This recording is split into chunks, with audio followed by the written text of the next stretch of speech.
রাত তখন প্রায় 10টা। আমি আর আমার বন্ধু একটা মোটরসাইকেল নিয়ে নদীর পাড়ে পৌঁছালাম।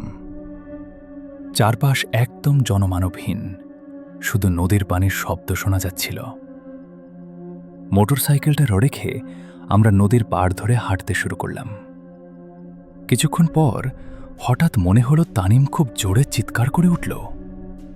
আমি দৌড়ে ওর কাছে গিয়ে জিজ্ঞেস করলাম কি হয়েছে, কিন্তু ও খুব স্বাভাবিকভাবে বলল যে ও কিছুই করেনি। আমি ভাবলাম হয়তো মনের ভুল। আমরা যখন নদীর পানির খুব কাছে গিয়ে হাঁটছিলাম, তখন হঠাৎ দেখলাম তানিম পানি থেকে একটা কাঁচা মাছ ধরে সরাসরি খেতে শুরু করল। আমি অবাক হয়ে বললাম, তুই কাঁচা মাছ খাচ্ছিস কেন? ও শুধু বলল যে ওর কাঁচা মাছ খুব পছন্দ। আমি খুব ভয় পেয়ে গেলাম, কারণ তানিমকে আমি যতটুকু চিনি ও কখনো এমন কাজ করতে পারে না।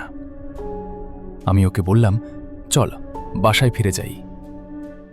ফেরার পথে মোটরসাইকেলটা তানিমই চালাচ্ছিল আর আমি পেছনে বসা ছিলাম।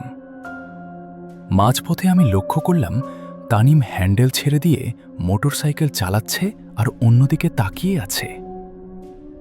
রাত 11টার অন্ধকারে ওই জনশূন্য রাস্তায় ওরকম আচরণ দেখে আমার শরীর ভয়ে হিম হয়ে আসছিল। কোনো মতে বাসায় পৌঁছে ওকে ওর বাসার কাছে নামিয়ে দিয়ে আমি নিজের ঘরে চলে এলাম। পরদিন সকালে তানিমের আম্মু আমাদের বাসায় এসে কান্নাকাটি শুরু করলেন যে তানিম গত রাত থেকে বাসায় ফেরেনি। আমি অবাক হয়ে বললাম, আমি তো ওকে রাতে বাসার সামনে নামিয়ে দিয়েছি। আমরা সবাই মিলে আবার নদীর পাড়ে গেলাম এবং সেখানে গিয়ে দেখলাম তানিম নদীর পাড়ে অজ্ঞান অবস্থায় পড়ে আছে। জ্ঞান ফেরার পর ও যা বলল তা শুনে আমার আত্মা শুকিয়ে গেল। ও জানালো, রাতে মোটরসাইকেল লক করার সময় ও দেখেছিল ওর মতোই হুবহু দেখতে একজন ওর দিকে এগিয়ে আসছে এবং সেটা দেখেই ও অজ্ঞান হয়ে গিয়েছিল।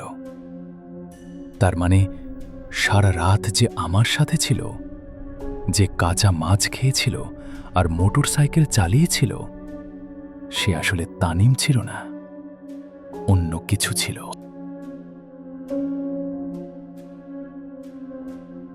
2012 সালের একটি বুধবারের ঘটনা। আমি তখন নজরুল স্মৃতি কলেজের ফার্স্ট ইয়ারের ছাত্র। ময়মনসিংহের এক নিভৃত গ্রাম থেকে আমি কুমিল্লার এক প্রত্যন্ত এলাকায় আমার নানু বাড়ি যাওয়ার প্রস্তুতি নিচ্ছিলাম। বাসা থেকে বের হতে হতে বিকেল 5টা বেজে গেল। বাজারে কিছু কেনাকাটা করতে করতে মাগরিবের আজান দিয়ে দিল এবং বেশ অন্ধকার হয়ে এলো। তাড়াতাড়ি যাওয়ার জন্য আমি একজন বয়স্ক কিন্তু বেশ শক্ত সামর্থ্য রিকশাওয়ালার রিকশা ঠিক করলাম। প্রায় 6টার দিকে আমরা রিকশা নিয়ে রওনা হলাম। রিকশাওয়ালা লোকটি বেশ আমোদে ছিলেন। কিছুক্ষণ যাওয়ার পরেই তার সাথে আমার বেশ আড্ডা জমে উঠল। তার একমাত্র ছেলের কয়েকদিন আগে বিয়ে হয়েছে।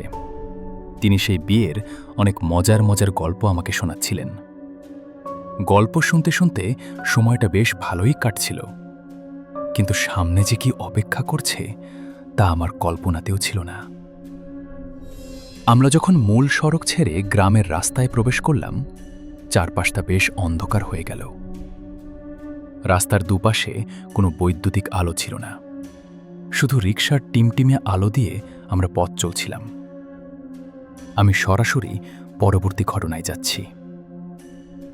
নানু বাড়ির কাছাকাছি যাওয়ার পথে আমাদের বাঁশকান্দা নামক একটি এলাকা দিয়ে যেতে হতো, যেখানে রাস্তার দুপাশে প্রচুর বাঁশঝাড় আর ঘন ঝোপঝাড় ছিল।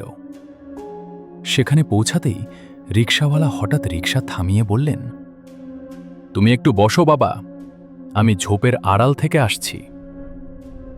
আমি বসে বসে ফোনে গান শুনছিলাম, কিন্তু বেশ অনেকটা সময় পার হয়ে যাওয়ার পরও যখন তিনি ফিরছিলেন না, আমার মনে কেমন জানি ভয় করতে শুরু করল। আমি রিকশা থেকে নেমে তাকে খোঁজার জন্য মোবাইলের টর্চ জ্বালালাম।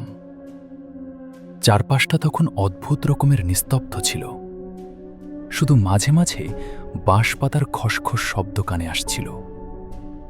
হঠাৎ পাশের ঝোপ থেকে একটা গোঙানের শব্দ শুনে আমি সেদিকে দৌড়ে গেলাম। মোবাইলের আলোতে যা দেখলাম তা দেখে আমার রক্ত হিম হয়ে গেল। আমি দেখলাম রিকশাওয়ালা মাটিতে পড়ে আছেন এবং তার গলাগালা থেকে বুক পর্যন্ত পুরোটা চেরা। তার শরীর থেকে প্রচুর রক্ত বের হতো, অথচ আগের রাতে আমি নিজের চোখে দেখেছিলাম লোকটার শরীর থেকে কতটা রক্ত বের হচ্ছিল। শুধু আমার মোবাইলটা ঠিক সেই জায়গায় পড়েছিল যেখানে আমি অজ্ঞান হয়েছিলাম। আজও আমি জানি না সেই রাতে আসলে আমার সাথে কি ঘটেছিল।